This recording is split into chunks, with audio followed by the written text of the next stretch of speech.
اختیار کیا جاتا ہے اللہ کے کسی نیک بندے کا نام لے کر کے کہ اللہ کو فلاں کے وسیلے سے ہماری دعا قبول کر، فلاں کے ذریعے سے ہماری دعا قبول کر، تو سب سے پہلی بات تو یہ ہے کہ اللہ تعالیٰ کو کسی ذریعے کی ضرورت نہیں ہے۔ اللہ تعالیٰ انسان کی پکار اس کی دعاؤں کو ڈائریکٹ سنتا ہے، کسی وسیلے سے کسی ذریعے سے سننا یہ عیب ہے۔ اور اگر کوئی یہ تصور کرتا ہے کہ اللہ تعالیٰ ڈائریکٹ نہیں سنتا، اس کے لیے کسی وسیلے کی ضرورت ہے، تو وہ اللہ رب العالمین کو دو عیب سے جوڑتا ہے۔ پہلی چیز، اللہ تعالیٰ کو انسان کے جیسا سمجھتا ہے۔ دوسری چیز، اللہ رب العالمین کو سننے کے معاملے میں کسی سہارے کا محتاج تصور کرتا ہے۔ ان دونوں ہی صورتوں میں انسان بڑے بھیانک گناہ کا اور خطا کا مرتکب ہوتا ہے۔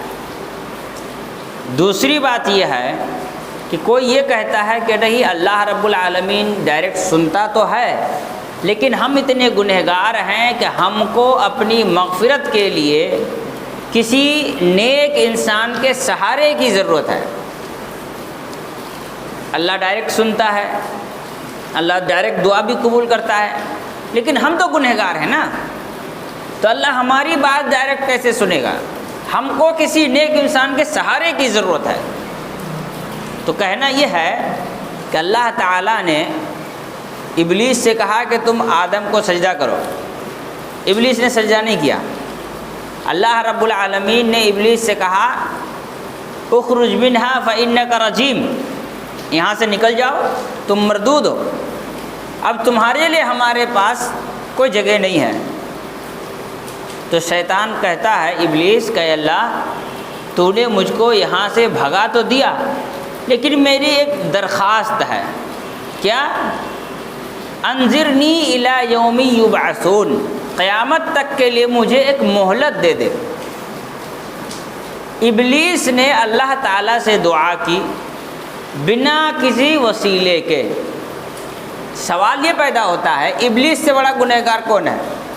جب اللہ اس کی ڈائریکٹ سنتا ہے تو پھر ایسی صورت میں ہم تو اس کے مقابلے میں بہت بہتر ہیں۔ تو جواب یہ آئے گا کہ اچھا یعنی تم ابلیس ہو۔ جواب کیا آئے گا؟ اچھا تب ابلیس ہو، ابلیس نے ڈائریکٹ اللہ سے مانگا، اب تم بھی اللہ سے ڈائریکٹ مانگ رہے ہو، تم بھی ابلیس ہو۔ بھائی نبیوں نے بھی اللہ سے ڈائریکٹ مانگا ہے نا۔ بات یہ ہے کہ ابلیس ہو یا کوئی اور ہو، اللہ تعالیٰ کی ذات کسی کی دعاؤں کو سننے کے لیے کسی کا محتاج نہیں ہے۔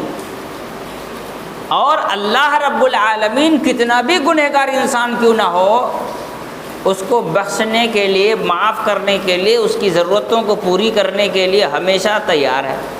یہی وجہ اللہ رب العالمین نے فرمایا کہ تم توبہ کرو، استغفار کرو، گناہوں کی معافی مانگو۔ تو اللہ رب العالمین سے دعا کرتے وقت وسیلہ اختیار کرنا، وہ اختیار کرو جو اللہ نے حکم دیا، جو رسول اللہ صلی اللہ علیہ وسلم نے عمل کیا، وہ نہ اختیار کیا جائے جو اللہ تعالیٰ نے حکم نہیں دیا۔ کسی کی عزت یا کسی کا نام لینا دعا میں اس لیے کہ وہ اللہ کا بڑا قریبی بندہ ہے، یہ کہاں تک صحیح اور درست ہے؟ جو اس طرح کی باتیں کرتے ہیں کہ اللہ تعالیٰ سے مانگنے کے لیے کسی نیک انسان کا ذکر کرنا چاہیے، اس سے دعا میں وزن بیٹھتا ہے، وہ یہ تصور کرتا ہے کہ اللہ رب العالمین کسی وزن سے گھبراتا ہوگا، ہے نا۔ جیسے آدمی دعا کرتے ہوئے اللہ کے رسول صلی اللہ علیہ وسلم کا وسیلہ لے کے اللہ تو اپنے نبی کے وسیلے سے ہماری دعا قبول کر، تو اللہ تعالیٰ مثال کے طور پر ہماری دعا نہیں قبول کرنا چاہتا ہے۔ اب ہم نے رسول اللہ صلی اللہ علیہ وسلم کا نام لے لیا، تو کیا اللہ تعالیٰ رسول اللہ صلی اللہ علیہ وسلم کے نام لینے سے ہماری دعا قبول کرنے پر مجبور ہوگا؟ دو حالت ہو سکتی ہے، ایک اللہ تعالیٰ رسول اللہ علیہ وسلم سے نعوذ باللہ ڈرتا ہو تو ڈر کے ہمارے دعا قبول کرے گا، ایسا تو نہیں ہو سکتا۔ دوسرا، اللہ رب العالمین رسول اللہ صلی اللہ علیہ وسلم سے بہت زیادہ محبت کرنے کی وجہ سے محبت میں مجبور ہوں، ہے نا، ڈرتے تو نہیں ہیں لیکن اتنی اچھی دوستی ہماری ہے کہ ہم تمہاری بات ٹال نہیں سکتے ہیں، ہے نا۔ ویسے اللہ تعالیٰ رسول اللہ صلی اللہ علیہ وسلم سے اتنی محبت کرتے ہیں کہ محبت میں مجبور ہو گئے دعا قبول کرنے کے لیے، تو ایسا بھی کہنا صحیح اور درست نہیں ہے۔ ہر حالت میں کسی انسان کو، نیک انسان کو دعا میں شامل کرنا یا اس کا ذکر کرنا تاکہ اللہ تعالیٰ کے قریب ہونے کی وجہ سے ہماری دعا قبول ہو، اللہ تعالیٰ کے اوصاف حمیدہ کے خلاف ہے، اس کو داغدار بنا دیتا ہے۔ اور اللہ رب العالمین اس قسم کے سبھی داغ سے پاک ہے، سبحان اللہ عما یصفون، اللہ تعالیٰ اس قسم کے ہر عیب سے اور داغ سے پاک ہے۔ یہی وجہ ہے کہ اللہ تعالیٰ نے فرمایا وَمَن يُشْرِكْ بِاللَّهِ فَقَدِ افْتَرَىٰ إِثْمًا عَظِيمًا، جو شرک کرتا ہے وہ اللہ رب العالمین پر ایک بہت ہی بری جھوٹ باندھتا ہے۔ افطرا، جھوٹ باندھنا۔ انسان دعا کر رہا ہے، دعا کرتے وقت وسیلہ اختیار کر رہا ہے، یہ سوچتا ہے کہ اللہ تعالیٰ نہیں دینا چاہتا، یہ بزرگ لا کے دے گا، یہ بھی جھوٹ ہے۔ یہ سوچتا ہے کہ اللہ تعالیٰ دیتا ہے لیکن اس بزرگ کے ذریعے سے دیتا ہے، یہ بھی جھوٹ ہے۔ یہ سوچتا ہے کہ اللہ رب العالمین نہیں دے گا لیکن اس بزرگ کے وسیلے سے مانگنے سے اللہ دے گا، اللہ نے تو کہیں ایسا نہیں کہا کہ بزرگ کے وسیلے سے مانگنے سے میں دیتا ہوں، بلکہ کہا ادعونی استجیب لکم، مجھ سے مانگو میں تمہاری دعاؤں قبول کروں گا، تو یہ بھی جھوٹ ہے کہ بزرگ کے وسیلے سے مانگنے سے اللہ دے گا۔ لیکن کیا وجہ ہے کہ لوگ بزرگوں کے وسیلے سے دعا کرنا چھوڑنے کو تیار نہیں ہیں؟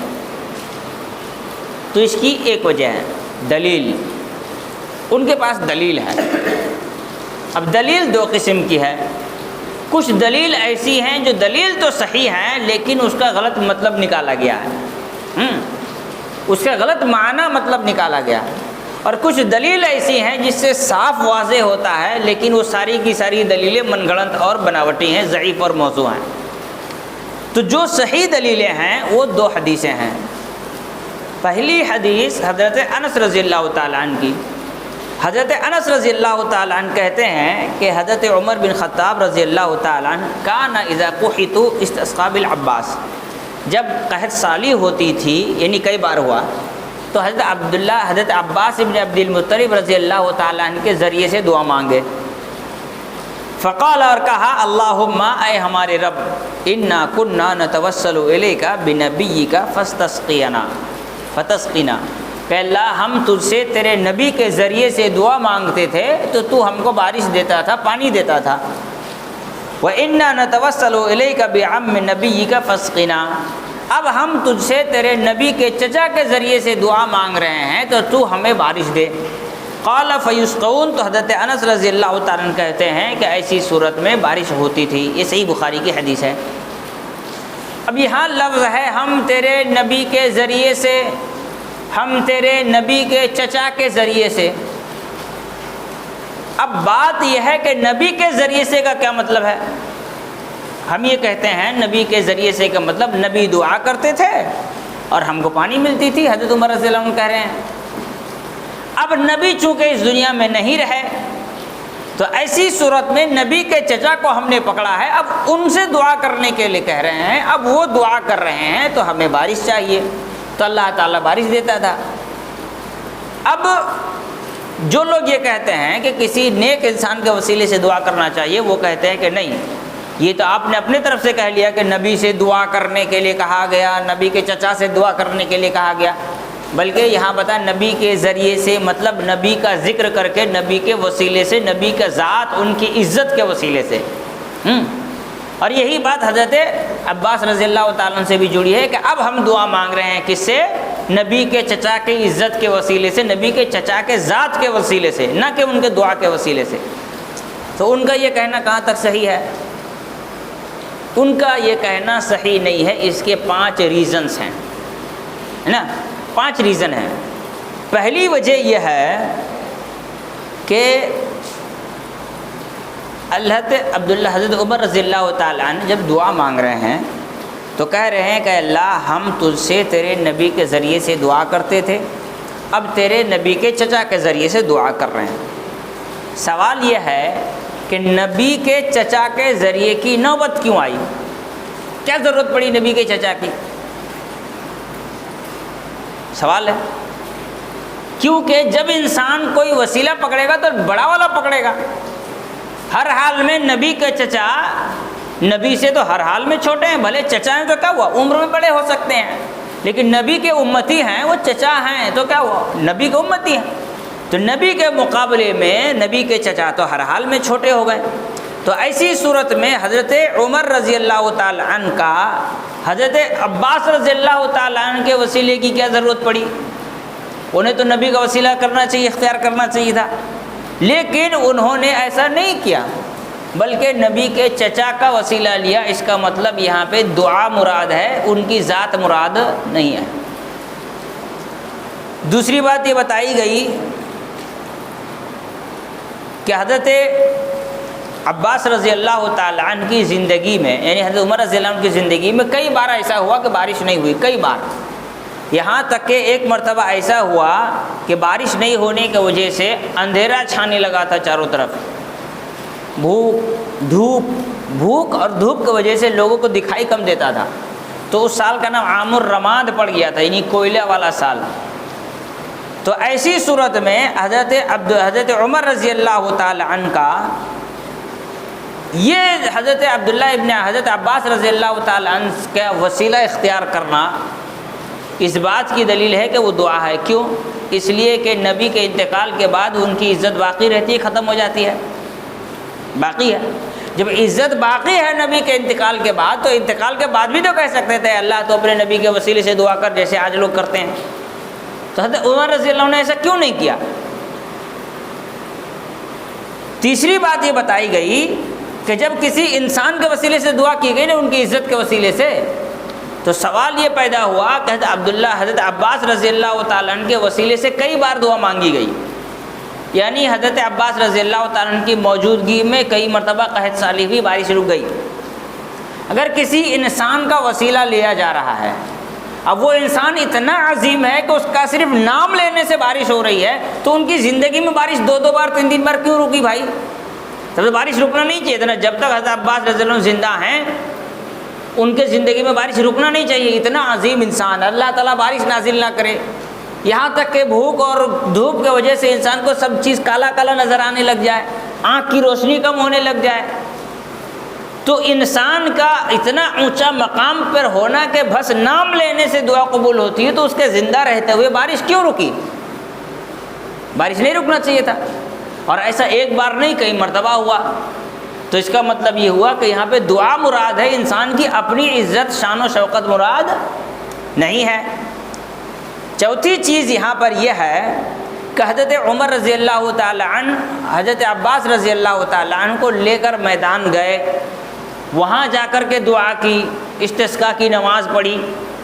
اگر کسی کے عزت سے دعا مانگنا ہوتا تو گھر بیٹھے مانگ لیتے حضرت عمر، کیا ضرورت تھی حضرت عباس رضی اللہ عنہ جو بوڑھے ہو چکے تھے، عمر دراز ہو چکے تھے، ان کو دھوپ میں لے کر جانا میدان میں، اس کے بعد دعا کرنے کے لیے کہنا، اور خود دعا کرتے ہوئے کہنا کہ اللہ آج ہم تیرے نبی کے چچا کے وسیلے سے دعا کر رہے ہیں تو دعا قبول کر۔ گھر میں بیٹھ کے دعا کر لیتے جیسے لوگ کرتے ہیں، ہے نا، گھر میں بیٹھ کے دعا کر لیتے کہ اللہ ہم تیرے نبی کے چچا کے وسیلے سے دعا کرتے ہیں، دعا قبول کر لے۔ ان کو بلا کر میدان میں لانا، ان کو دعا کرنے کے لیے کہنا، جماعت میں شریک ہونا، استسقاء کی نماز ہونا، اس کا مطلب یہ ہے کہ انسان سے دعا کرنے کا مطالبہ کیا جا رہا ہے، نہ کہ انسان کی عزت سے دعا مانگی جا رہی ہے۔ اور پانچویں چیز یہاں پر یہ بتائی جا رہی ہے کہ یہ ایسا عمل حضرت عمر رضی اللہ تعالیٰ عنہ نے صرف نہیں کیا، بلکہ حضرت معاویہ رضی اللہ تعالیٰ عنہ، اسی طرح سے حضرت ضحاک بن قیس رضی اللہ تعالیٰ عنہ، ان کے زمانے میں جب بارش نہیں ہوئی تو انہوں نے ایک تابعی سے دعا کرنے کے لیے کہا، جن کا نام یزید ابن اسود ہے۔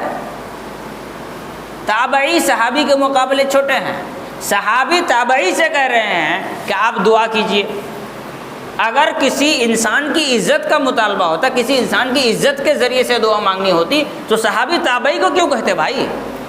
وہ کسی صحابی کو پکڑ دے، کیونکہ صحابی بہتر ہوتے، خود حضرت امیر معاویہ صحابی ہونے کے اعتبار سے اس تابعی سے بہتر ہیں، حضرت ضحاک بن قیس رضی اللہ تعالیٰ عنہ صحابی ہونے کے اعتبار سے بہتر ہیں حضرت یزید ابن اسود رحمہ اللہ سے جو کہ تابعی ہے، لیکن انہوں نے دیکھا یہ نیک متقی پرہیزگار انسان ہیں تو ان سے کہا کہ آپ دعا کیجئے، اور ان کے ساتھ مل کر کے دعا کی اور اللہ رب العالمین نے بارش برسایا۔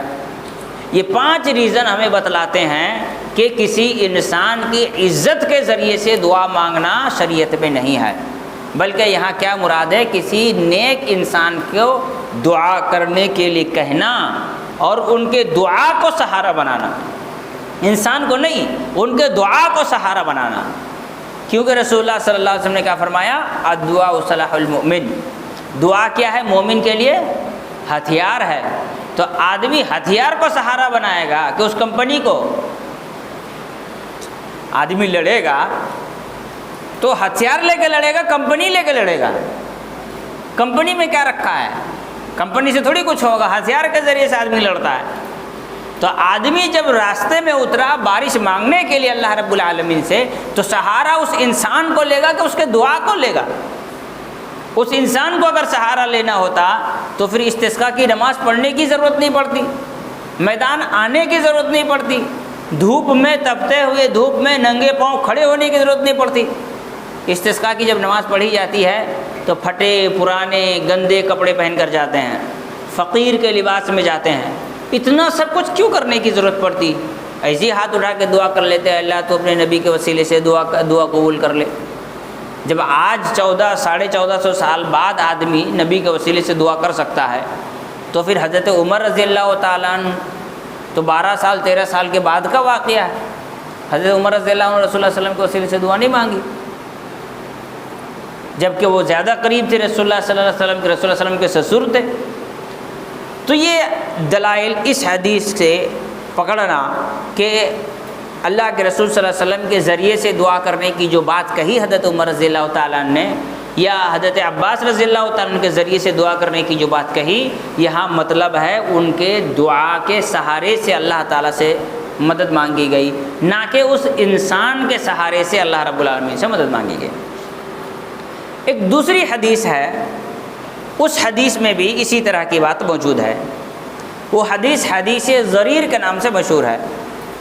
ایک آدمی ہے جن کا نام عثمان بن حنیف ہے،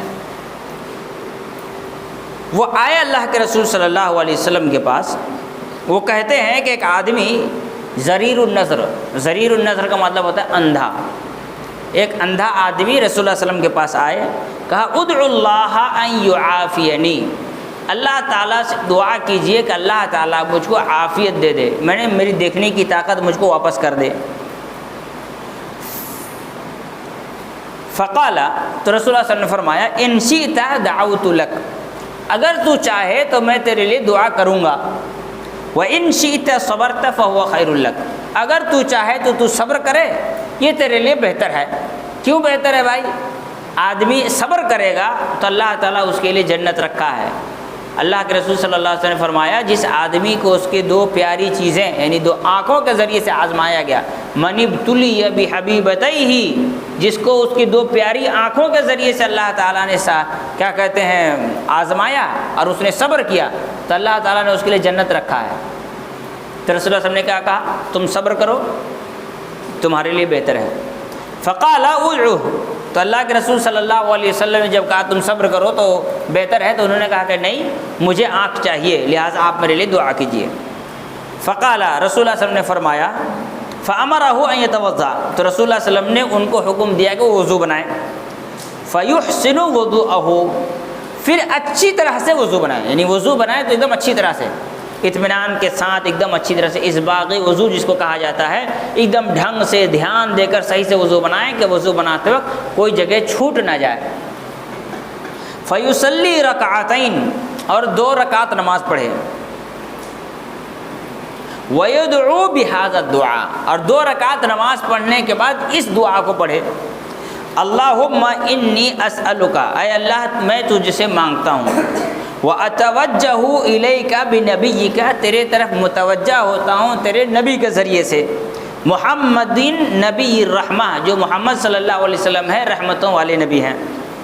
یا محمد، اے محمد، انی توجہت بک الی ربی، میں متوجہ ہوا آپ کے ذریعے سے اللہ تعالیٰ کے جانب، فی حاجتی، میرے ایک ضرورت کے سلسلے میں، حاضی، جو آنکھ والا معاملہ ہے، فتقضی لی، تو آپ میرے لیے فیصلہ کیجیے۔ اللہم شفعہ فیہ، اے اللہ تو ان کی سفارش میرے حق میں قبول کر، وشفعنی فیہ، اور میری سفارش ان کے حق میں قبول کر۔ فقال ففرع فعل الرجل فبرأ، کہتے ہیں اس آدمی نے ایسا کیا تو اس کی آنکھیں ٹھیک ہو گئی۔ یہاں پہ ایک صحابی آئے، کہا کہ مجھے آنکھ چاہیے، دعا کیجیے۔ رسول اللہ صلی اللہ علیہ وسلم نے کہا تو چاہے تو میں دعا کروں اور نہ چاہے تو صبر کر، تیرے لیے بہتر ہے۔ کہا نہیں، آپ دعا کیجیے۔ رسول اللہ صلی اللہ علیہ وسلم نے کہا وضو بناؤ، 2 رکعت نماز پڑھو اور یہ دعا پڑھو، جس میں کیا کہا گیا؟ اللہم اتوجہ الیک بنبیک، میں تیری طرف متوجہ ہوتا ہوں تیرے نبی کے ذریعے سے۔ کہا لو، نبی کے ذریعے سے دعا مانگنے کی بات آ گئی، نبی کا وسیلہ آ گیا۔ تو یہاں کہتے ہیں کہ اس کے کئی ریزنز ہیں، اس حدیث سے ثابت ہوتا ہے کہ یہاں مراد نبی کا وسیلہ نہیں، نبی کا دعا ہے۔ جیسے پہلی چیز کیا ہے، اللہ کے رسول صلی اللہ علیہ وسلم نے اس آدمی سے، جب وہ آدمی رسول اللہ صلی اللہ علیہ وسلم کے پاس آیا تو کہا اللہ سے دعا کیجئے کہ اللہ تعالیٰ مجھے عافیت دے۔ اگر نبی کے وسیلے سے دعا کرنا ہوتا گھر بیٹھے دعا کر لیتا، نبی تک آنے کی ضرورت ہی نہیں تھی۔ جیسے آج کوئی انسان ہندوستان میں بیٹھ کر دعا کر رہا ہے، اللہ کے رسول صلی اللہ علیہ وسلم کی قبر کہاں ہے؟ مدینہ میں ہے، اور وہ اللہ کے پاس ہے نا۔ رسول اللہ صلی اللہ علیہ وسلم انتقال کر گئے، رسول اللہ صلی اللہ علیہ وسلم انتقال کر گئے، ایک صحابی ان کی زندگی میں ان کے پاس آ کر کہتا ہے آپ دعا کیجئے، اور یہاں پہ آدمی ان کی زندگی تو ہو گئی، ختم ہو گئی، ہو گیا 1433 سال، 1434 سال ہو گئے، آج دعا کرتا ہے کہ اللہ نبی کے وسیلے سے دعا کر لے۔ تو صحابی کیوں نہیں کیے بھائی؟ آنے کی کیا ضرورت تھی نبی تک؟ اور آنے کے بعد یہ نہیں کہا کہ اللہ کے رسول میں آپ کے وسیلے سے دعا کر رہا ہوں، بلکہ کہا آپ میرے لیے دعا کیجئے کہ اللہ تعالیٰ مجھے عافیت دے۔ تو بات دعا کی آ گئی۔ دوسری بات یہ ہے کہ اللہ کے رسول صلی اللہ علیہ وسلم نے کہا اگر تو چاہے تو میں دعا کروں گا، تو رسول اللہ صلی اللہ علیہ وسلم نے وعدہ کیا، اور ظاہر سی بات ہے رسول اللہ صلی اللہ علیہ وسلم وعدہ خلافی کریں گے، وعدہ پورا کیے ہوں گے، رسول اللہ صلی اللہ علیہ وسلم نے دعا کیا ہوگا۔ نمبر 3، آدمی اصرار کر رہا ہے، ڈٹا ہوا، نہیں آپ دعا کیجئے، نہیں آپ دعا کیجئے۔ اللہ کے رسول نے کہا نا کہ تم چاہو تو صبر کرو، تمہارے لیے بہتر ہے، کہا نہیں آپ دعا کیجئے، یعنی وہ آدمی دعا پر ڈٹا ہوا ہے، اڑا ہوا، اصرار کر رہا ہے، نہیں آپ دعا کیجئے، مجھ کو دعا کی ضرورت ہے، مجھے آنکھ چاہیے، آپ دعا کیجئے۔ چوتھی چیز یہ ہے کہ اللہ کے رسول صلی اللہ علیہ وسلم اگر چاہتے تو کہتے ٹھیک ہے جاؤ گھر جا کے کہو کہ اللہ مجھے آنکھ چاہیے، تیرے نبی کے صدقے میں مجھے آنکھ دے دے، تیرے نبی کے وسیلے میں آنکھ دے دے۔ رسول اللہ صلی اللہ علیہ وسلم نے ایسا نہیں کہا، بلکہ کہا جاؤ اچھے سے وضو بناؤ، نماز پڑھو اور دعا کرو، ہے نا۔ اس کا مطلب نبی کے ذات ضرورت نہیں ہے، ذات کا وسیلے کی بات نہیں ہو رہی ہے، نبی سے دعا لینے کی بات ہو رہی ہے۔ پانچویں چیز یہ ہے کہ اللہ کے رسول صلی اللہ علیہ وسلم نے دعا سکھلاتے ہوئے کہا کہو اللہم شفعہ فیہ، اے اللہ تو ان کی سفارش میرے حق میں قبول کر۔ سفارش قبول کر کہا جا رہا ہے، سفارش کا مطلب کیا ہوا؟ رسول اللہ صلی اللہ علیہ وسلم کا کہنا کہ اللہ تو اس کو آنکھ دے دے، یہ سفارش ہوئی۔ اے اللہ تو نبی کی سفارش میرے حق میں قبول کر، اس کا کیا مطلب ہوا؟ نبی دعا کریں گے نا، نبی کے وسیلے سے آنکھ دے اور نبی کی سفارش قبول کر، تو نبی کی سفارش کا مطلب کیا ہوا؟ نبی کی دعا۔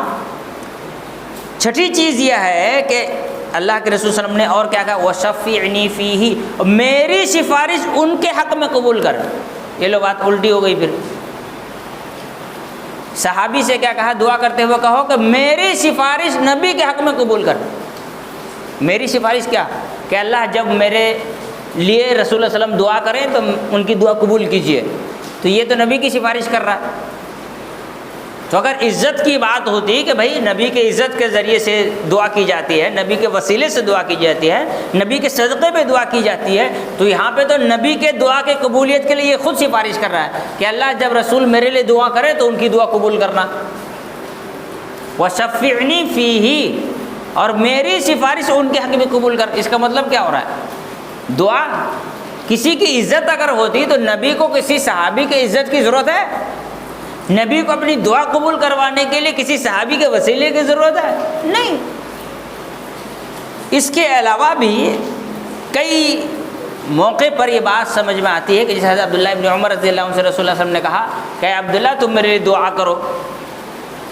اب رسول اللہ صلی اللہ علیہ وسلم صحابی سے کرے تم دعا کرو، کیا مطلب ہوا اس کا؟ رسول اللہ صلی اللہ علیہ وسلم کو ضرورت ہے کسی کی عزت کا؟ نہیں۔ اچھا، کامن سی بات ہے درود شریف پڑھنا، ہم لوگ درود شریف پڑھتے ہیں۔ درود شریف کا معنی کہ اللہم صلی علی محمد وعلی آل محمد، اے اللہ تو سلامتی نازل کر محمد صلی اللہ علیہ وسلم پر، ان کے آنے والے نسلوں پر، ان کے امتی پر۔ ہم نبی کے لیے دعا کر رہے ہیں، ہم نبی کے لیے دعا کر رہے ہیں، اور دعا کیا ہے کسی کے لیے؟ سفارش۔ اے اللہ فلاں آدمی کو اولاد دے، دعا ہے، یہ سفارش ہی تو ہے۔ درود شریف پڑھنے کی اتنی فضیلت کیوں ہے؟ درود شریف میں آدمی دعا کرتا ہے اے اللہ محمد صلی اللہ علیہ وسلم پر سلامتی نازل کر، وعلی آل محمد، اور آل محمد پر۔ آل محمد جتنے بھی لوگ محمد صلی اللہ علیہ وسلم پر ایمان لائے ان کے نقش قدم پر چلے، کروڑوں لوگ رسول اللہ صلی اللہ علیہ وسلم پر ایمان لائے ان کے نقش قدم پر چل رہے ہیں، ہم ان کے لیے غائبانہ طور پہ دعا کر رہے ہیں۔ اور حدیث یہ ہے کہ کوئی آدمی کسی کے لیے غائبانہ طور پر دعا کرتا ہے تو فرشتے اس کے لیے دعا کرتے ہیں۔ تو درود شریف پڑھنے کی فضیلت کیوں ہے؟ ہم غائبانہ طور پر پوری امت کے لیے دعا کر رہے ہیں تو فرشتے کہتے ہیں پوری امت کے لیے جتنا اتنا تیرے لیے بھی۔ تو 10 کروڑ لوگوں کے لیے ہم نے جتنا دعا کیا اتنا کروڑ ہم کو مل گیا۔ تو درود شریف میں کیا ہے؟ یہی نا ہے، اللہم بارک علی محمد وعلی آل محمد، اے اللہ تو برکت نازل کر محمد صلی اللہ علیہ وسلم پر، ان کے امتی پر۔ تو ہم نے برکت کی، دعا کی، سفارش، کامن سی بات ہے۔ آخری بات، اے اللہ تو نبی کے صدقے میں قبول کر۔ صدقے میں قبول کرنے کا کیا مطلب ہوا؟ اس کے 2 مطلب ہو سکتے ہیں۔ پہلا، نبی کا صدقہ ہے جو ہم لے رہے ہیں، یا نبی کا صدقہ جو اللہ لے رہا ہے، نعوذ باللہ، ہے نا۔ نبی کے صدقے میں قبول کر کے کیا میننگ ہوگا؟ یا تو یہ میننگ ہوگا کہ اللہ نبی صلی اللہ علیہ وسلم کا صدقہ ہے تو مجھ کو دے، تو نبی کا صدقہ تم لے لو، پھر اللہ نبی کا صدقہ کیوں دے گا تم کو؟ صدقہ تو نبی کا ہے تو تم لے لو، نبی سے مانگ لو نبی کا صدقہ۔ بھائی آپ صدقہ کریں گے اور میں اگر لے رہا ہوں تو آپ سے لوں گا نا، یا کہیں گے اللہ فلاں آدمی کو طاقت دے کہ وہ مجھ کو صدقہ کرے؟ ہاں، ایسا تو نہیں ہوتا ہے۔ یا تو یہ ہے کہ اللہ میں دعا کر رہا ہوں، میری دعا جو ہے نبی کا صدقہ ہے تو قبول کر، تو اللہ تعالیٰ کو صدقے کی ضرورت ہے۔ دونوں ہی صورت میں نبی کے صدقے میں، نبی کے وسیلے میں، نبی کے عزت کا وسیلہ، نبی کے عظمت کا وسیلہ، ان سارے وسیلوں سے دعا کرنا صحیح اور درست نہیں ہے۔ ہمارے ملک ہندوستان میں عام طور پر دہائی دینا جس کو کہتے ہیں، یہی ہے وسیلہ، دہائی دینا، ہے نا۔ کسی انسان کے سامنے کھڑے ہو کر کے یہ کہنا تیرا باپ کتنا اچھا تھا، تو کتنا برا ہے، یعنی اس کو اس کے باپ کے اچھائیوں کے وسیلے سے سمجھایا جا رہا ہے کہ تو اچھا بن اپنے باپ کی طرح، ہے نا۔ تو کسی انسان کو سمجھانا ہو تو کہہ سکتے ہیں آپ کے والد بڑے اچھے انسان تھے، آپ کے بھائی بڑے اچھے ہیں، آپ کے دوست بڑے اچھے ہیں، آپ کا فلاں رشتہ دار سے میرا اچھا رشتہ ہے، آپ میرا کام کر دیجئے۔ تو یہ کیا ہوگا؟ سامنے والا شرمندہ ہوگا کہ یار اتنا زیادہ قربت رکھنے والا، ہم سے اتنا اچھا، ہمارے بارے میں اتنی اچھی سوچ رکھنے والا، ہمارے بارے میں اتنا زیادہ نیک خیالات رکھنے والا، میرے ابا برا تھے لیکن اس کو کتنا نیک سمجھتا تھا، ہم اس کا کام کر دیتے ہیں ہمارے شرم کے۔ یہی نہ ہوتا ہے؟ کوئی کہے کہ اللہ تو اپنے نبی کے عزت کے وسیلے سے دعا کر، تو اللہ تعالیٰ نعوذ باللہ کے شرمائے گا کہ ہاں میرا نبی تو اتنا اچھا تھا، مجھ سے دعا قبول کرنے کے لیے کہہ رہا ہے، میں نہیں کروں گا، ہے نا۔ کہا جائے آپ کے باپ اچھے تھے، آپ میرا کام کر کے دیجئے، کہ مطلب میرے باپ اچھا تھا میں برا ہوں، تو مجھ کو کہا جا رہا ہے میرے باپ کی طرح اچھا بنوں اور میں اس کا کام کر دوں، تو کہا جا رہا ہے نبی کے وسیلے سے دعا قبول کر کا کیا مطلب ہوا؟ نبی اچھے تھے، آپ اچھے نہیں ہیں، لہذا آپ نبی کی طرح اچھا بنیے اور ہماری دعا قبول کیجیے، نعوذ باللہ من ذالک۔ تو کسی بھی اعتبار سے نبی کا صدقہ، نبی کے وسیلے سے دعا کرنا کفر کے درجے تک پہنچ جاتا ہے، اور کبھی کبھی انسان اسلام سے خارج بھی ہو جاتا ہے۔ لہذا جو انسان اس قسم کا عقیدہ رکھتا ہے، اس قسم کا عمل کرتا ہے، ایسا انسان کو مسلمان تصور کرنا بھول ہے، اور ایسے انسان کو جب مسلمان ہی نہیں سمجھے کہ ان کے پیچھے نماز وماز پڑھنا تو ویسے بھی صحیح اور درست نہیں ہے۔ اللہ تعالی ہم تمام لوگوں کو سمجھ کی توفیق عطا فرمائے۔